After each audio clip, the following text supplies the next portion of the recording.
What's up, everybody? Arash Rabar, Classic Physique IFBB Pro here. Got some early morning thoughts for you guys. A lot of people have been asking me about my macros, my calorie breakdown in the off season or when I post a meal or something, and I do my best to share how many grams of carbs, how many grams of protein and fat is in each meal. But the fact of the matter is, it's all relative. It's all relative to you, to your diet, how much muscle you have, how fast your metabolism is, what kind of lifestyle you have, what your goals are. If you're trying to get bigger, gain size, be in an anabolic state, or if you're in a cutting state, trying to get leaner for the summer, for the show. So you can't just take a meal that guy or this guy or even me is eating and just duplicate it. It's all relative to the rest of the food you're eating as well.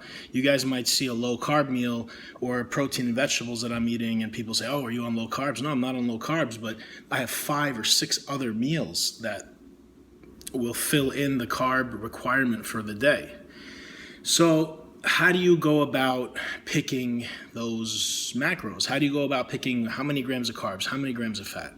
Well, you all know there's BMI calculators out there, and calculators and stuff on Google you can find that will tell you based on your body weight, your age, your activity level, how many calories you need, a baseline. And that's fine. There's nothing wrong with that. It's a good place to start.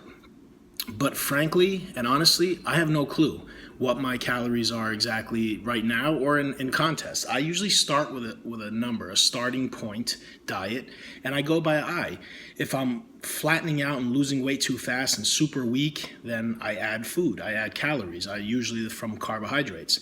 And if the opposite is true, if I'm gaining too much weight and I'm getting maybe bloated or putting on fat, I'll cut back.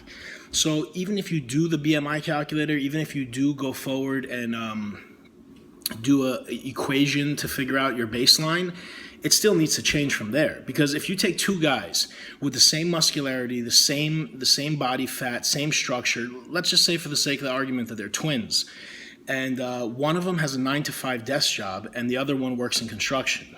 One of them has sex twice a week and one of them has sex 7 days a week. One of them's a speedy personality, talks fast, moves around fast, always on his feet, and one is very laid back and he talks slower and he's just a slower person.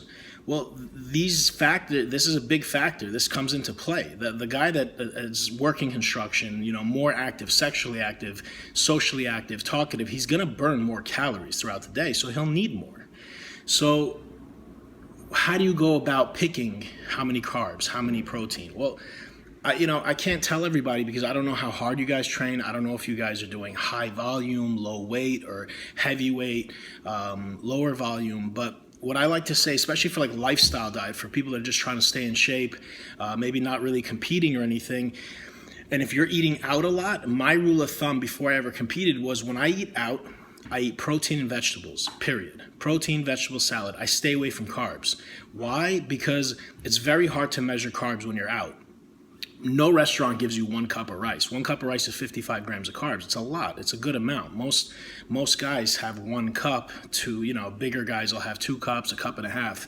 But when you go to a restaurant, they give you like 2-3 cups. 3 cups is over 160 grams of carbs. And not only that, but the issue with the carbs when you have in the restaurant, potatoes, rice, pasta, mashed potatoes, bread, whatever it may be, there's oil and butter in them. There's always oil in them and most of the time butter. So not only is the quality of the oil and butter that they're giving you not the best, but that's fat and carbs. When we make it at home, we don't add oil to our sweet potatoes or to our white rice or to our oatmeal. So it's just carbs. So my rule of thumb before I ever competed, just regular lifestyle, staying in good shape, and I maintained really low body fat for like long periods of time for the whole summer, just, going out, being at the beach, just wanting to be lean. I would just do protein and vegetables wherever I ate out. I would eat my carbs, but I eat them at home where I know the source, I know how clean they are, and I know how much I'm eating, and an easy way to do that, carb timing is very important. So an easy way to keep that under control is you can have carbs in 3 meals just to start off with in the beginning, your starting point diet. Breakfast, before training, and after training. See, the reason I'm not a big fan of If It Fits Your Macros is because you can lose weight on If It Fits Your Macros. If It Fits Your Macros is very similar to Weight Watchers. I don't know if anyone else realizes this, but You can lose weight for sure. A regular person can lose weight, but the reason I don't like it is because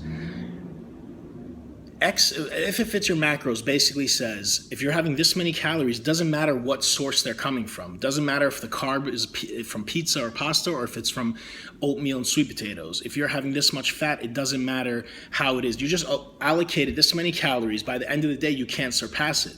But the reason the issue is because the source of the food, processed foods versus whole foods that come from the earth, are going to affect you differently. When you eat what you eat is going to affect you very, very much. If you have carbs when you're sitting doing nothing at 12 o'clock at night, let's say, then you're going to spike your insulin and you're most likely going to store fat.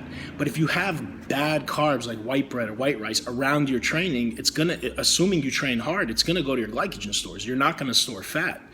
So that's one. And another thing is different foods have different hormonal responses. Just the carbs, exactly what I just said. Insulin is a very, very anabolic hormone that you want to take advantage of, but you also want to stay away from spiking your insulin when you're sitting on the couch doing nothing. So in America, carbs have been labeled the devil, and they tell people don't eat carbs later in the day. That's for regular people. If you're an athlete or if you're a bodybuilder and you don't get to the gym till 9 o'clock and your post-workout meal's at midnight, that's fine. You can have carbs. The reason they say don't have carbs at night for the regular person is because the regular person, most people are not active at night. They're active and on their feet and walking and working and maybe working out during the day. And then nighttime comes, they slow down, they sit on the couch and they don't do much. So that's the reason. But before and after you train, carbs are important because you'll utilize them. Now, you don't want to have a ton. You want to have just enough to fill your glycogen stores, the stores in the carbohydrate stores in the muscle. So you can have faster digesting, higher glycemic carbohydrates in those times. My favorite is white rice and cream of rice. I just love them. Cream of rice you can manipulate to be sweet. You can make it anything you want. Slower digesting carbs and lower glycemic carbs, meaning they don't spike your insulin as fast and as aggressively, would be oatmeal, brown rice, quinoa. My personal favorite, Korean yams. They're purple on the outside and yellow on the inside. Everyone calls them something different, but they're the best freaking things you'll ever have. You'll never have a sweet potato again if you try these. Sweet potatoes, yams, and even vegetables and beans. Beans are a great source of protein. Some people bloat on them. And vegetables, they're not starchy carbs. I wouldn't really eat vegetables for my carbs, but they have carbs in them depending on the vegetable you get. So you come up with this diet, right? You make your diet. It doesn't even matter if it's perfect, if you're on, if you're off. There's a lot of research you could do on Google to come up with the starting point diet. And then you eat the same thing consistently for 1 week, for 2 weeks. Now, a lot of people over the years be like, oh my God, bodybuilders, you guys eat the same thing over and over again. Your food doesn't have to be bland, doesn't have to taste like shit. You can enjoy it. But one of the main reasons that we're very repetitive is not only for discipline and to be strict and get leaner, but it's also because if you're not regimented, if you're not consistent with what you're eating, you don't know what's working or what's not. If you wake up on a Tuesday and you're full and vascular, but you've been eating out and eating all different types of meals, you don't know why you look like that. Or if you wake up feeling bloated or flat or whatever the case may be, you won't know. But if you've been doing the same thing for the past 3, 4, 5 days, you're going to wake up and be like, oh, okay, this is working or it's not working.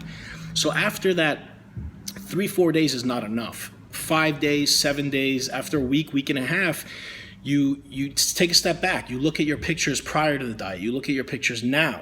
The scale is tricky because you can get leaner and have great changes in shape and body composition, but not lose any weight or even gain weight. And that just means you gain muscle or you're filling the muscles up. So a lot of guys that don't have carbs, that are neglecting themselves, when I give them carbs and good sodium and water intake, they fill up. They look harder, they look bigger, they look leaner, but the weight goes up because the muscle is full. Muscles are full of water. So if you take the water out, the glycogen, the carbohydrates out, they'll be deflated and small and they'll weigh less. So protein, how do you go about picking the amount of protein? I think 1 to 1.5 grams is very, very fair amount of protein. So for a 200-pound guy, it would be 200 grams to 300 grams of protein. If you're a beginner and you're just starting out, don't start on 300, start on the lower end and work your way up little by little. The different sources you have, and by the way, when we count protein, we're counting animal protein. We're not counting protein in oatmeal and vegetables. It's an incomplete source. That's a whole nother subject. You guys could Google it. I can make a video if there's enough interest, but they're not a complete source of protein. So a lot of, my sister's a vegetarian and a vegan, and not to knock them, to each their own. I have a lot of respect for them, but it's not the same when they say, oh, well, you can get the same amount of protein from this vegetable or quinoa that you can in a steak. And no, it's not true.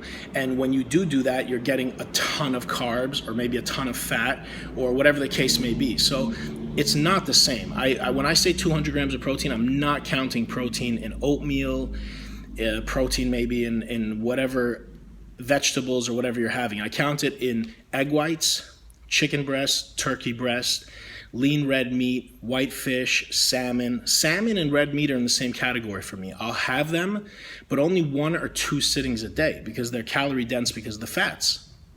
So the more you change the sources, the better it is. If you're having chicken 7 times a day, 7 days a week for 52 weeks, your body adapts. Our body adapts to everything we do. So it's better to have egg whites, some chicken, some white fish, switching it up throughout the day. Your absorption rate will be higher. How do you divide the calories in the meals? Well, you take all your protein. If you're having 6 meals, you divide it by 6 and you spread it out through those meals. Before you train, you can have a little bit less, especially if you're someone that has a sensitive stomach. And then the carbs, I would divide before training, after training, and breakfast. And then if you're having a lot more carbs, you spread them out throughout the other meals, but they'll be lower glycemic carbs. I'm not a fan of taking in tons of food per meal because I feel like there's more waste. The more you eat, the less you absorb. And also, you're just going to be stretching out your stomach, so you're going to be starving all the time. Now, to go back to if it fits your macros, one of the things that I don't like about it, besides the hormonal responses and besides the quality of the foods and how it affects you and insulin and timing and all that, is it makes bad habits. Sometimes it's easier to be really, really strict and not eat bad food or junk. Whenever I go out and I eat something bad or if I have a cheat, I crave it later that day, the next day. So like Weight Watchers and if it fits your macros, if you're always having lasagna or burgers or whatever the case may be, but they fit into those calories, that becomes your habit. So one day you're out and you're starving, there's nothing to eat. You'll eat it somewhere else, but you don't know the calories in there. So to go back to give you guys an idea of how to get started, you're going to want to pick, based on what you're eating now and how you look is a really good way to go. I'll always ask people, okay, show me your picture now and tell me exactly how you look. And I'll see immediately the flaws in their diet and why they're lacking in certain areas. So one other thing you guys have to understand is protein has 4 calories per each gram. So 1 gram of protein has 4 calories. Carbs is the same thing. 1 gram of carbs has 4 calories, but fats have 9 calories per 1 gram. That's more than double. So that makes fats very calorie dense, okay? And that's why fats are so dangerous. For beginners, I never give beginners peanut butter, almond butter, avocados, or nuts in their diet because it's just too tricky, man. Like, when was the last time somebody had a serving of nuts like that much? I mean, if you really look at the serving you're supposed to have of nuts, it's tiny. It doesn't even cover the surface of your palm.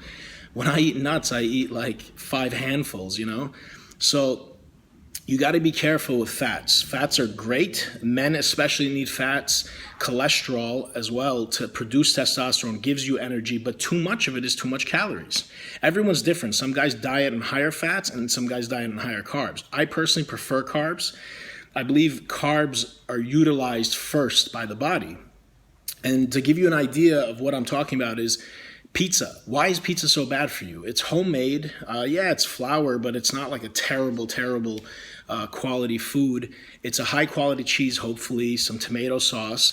But the reason it's so devastating and has such a bad rap is because it's 2 energy sources. It's like putting gasoline unleaded gasoline and diesel gasoline in your car. Your car is like, all right, what is this? It's going to burn one and the other one's just going to go to waste. So there's so much carbs and so much fat. And also, the cheese, the oil is not going to be like a macadamia nut oil, grapeseed oil, or coconut oil that we would go out of our way to use. And they have higher smoking points. It's probably a shitty quality oil that has gone to crap as far as quality because of the heat that it was exposed to. So your body will take those carbs and utilize it for energy, for glycogen stores, and the rest will store as fat. So that's one of the reasons. You don't want to have a really high fat, really high carb meal ever, unless you're like super depleted and you're filling back up. That's a different story, and that's a whole nother conversation in its own.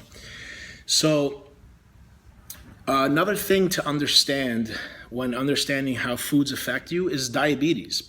Blood sugar. If you understand how that works, how when you eat carbs, your blood sugar goes up. Insulin is like a janitor. It comes around and sweeps up all the carbs, all the blood sugar in your body, and it takes it somewhere. It's got 5 places to take it. It can store in the brain and the liver, which is tiny, tiny amounts. It's not like you're going to store 100 grams of carbs from pasta in your brain and liver. Usually they're already full, and if they're not, they'll fill up tiny amounts.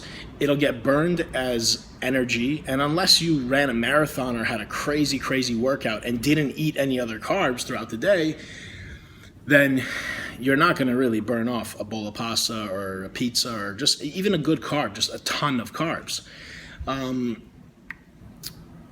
It'll also go to muscle glycogen. Sorry, pulled a blank there. It'll go to muscle glycogen. So if you're a really big muscular dude, you'll store it in your muscles. If your muscles are already full, if you've been eating carbs, high carb for 3-4 days, then no, you spill over. When we say spill over, think of the muscle as a glass and you're pouring water in it. And the water is the carbohydrates and the glass is the muscle. So you're filling the muscle up. You want to fill it to the very top and then that's it. If you fill it over the top, it spills over the muscle, spills over the glass, and it clouds the body.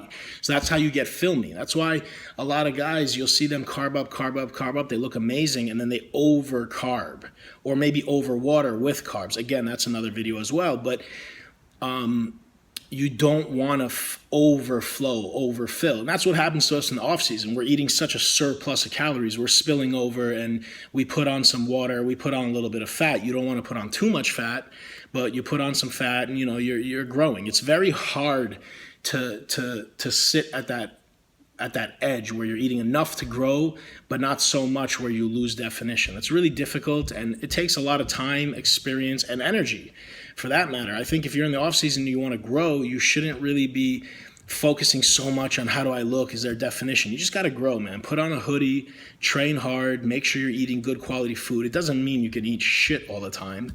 Another thing, go back to the insulin, when you're spiking the insulin, so we said the brain, the liver uses energy, gets stored as glycogen. And then the last thing that it does is if you're not expending energy, if your muscles are tapped out, all your glycogen stores are filled in the muscles, the brain, the liver, it stores as fat. So that's why carbs can be very devastating for people. The average person has a bagel in the morning, it's like anywhere from 40 to 60 grams of carbs. Forget the crap that they put on it. Then at lunchtime, they have a sandwich or pasta or whatever. Some people will have salads and eat a little bit more consciously. And then at dinner, again, another serving, a huge serving of carbs with whatever dinner they're having. And then the snacks throughout the day are usually some kind of carbs, bars or drinks, even like lattes and shakes and stuff people are having, coffees at Starbucks are like tons of sugar in there. So it's just too much carbs. And if you think about it, if you're not really that active and you're not really lifting weights, you don't really need that much food. You don't need that much carbs. You're better off just eating vegetables, salads, and proteins. Hunger, the feeling of hunger in your stomach is a very medieval thing. It's an alarm for a caveman. You can ignore it in 2016.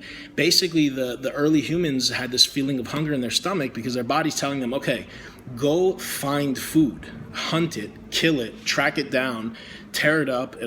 Sometimes it'll take days to do that. Our body doesn't know that there's a refrigerator in every house, that there's a deli on every corner, and that we're not going to starve to death. So you could literally ignore your hunger. Human beings don't have to eat every 2-3 hours. We do as bodybuilders because we want to be growing and filling ourselves up and always in an anabolic state. So I hope that I covered some questions that you guys have had and that all made sense, or it sounded like a bunch of gibberish to you. I tend to go off on tangents sometimes because there's so much to cover, so many variables. So to summarize everything, is there's a lot of variables. People send me messages and I want to help everyone as much as I can, but man, there's so many variables about you that I don't know. And that's why people hire coaches. A coach really should be learning your body and speaking the language that your body is speaking. Your body speaks to you. You just got to listen and you got to learn its language. So that's what a coach is not someone that just got into shape themselves and they know what diet they use. They have to see what works for you. You have to have an understanding of the human body, and you have to build a relationship with this person. And by questions you ask them of how do they feel, how's their pump, how's their strength level, and then you look at their pictures and their weekly updates and their weight, and you kind of try to, you figure out what their body's telling you, and you adjust accordingly. So I hope you guys got something out of this video. If you have any questions or comments, just post below. Let me know if you want any different topics or any ideas in the future. I'll definitely be making more videos for you guys. Now that my Olympia prep is over, I'll be getting ready for the Arnold Classic. I'm very, very excited. First time ever, classic physique. It'd be an honor to compete in that show. And then again, 2017 Olympia. So this year's gonna fly by, and going to have a good time, and I look forward to it. So thank you guys for tuning in. Please subscribe. I'll post more videos for you guys more often. Just let me know what you want to hear. Take care.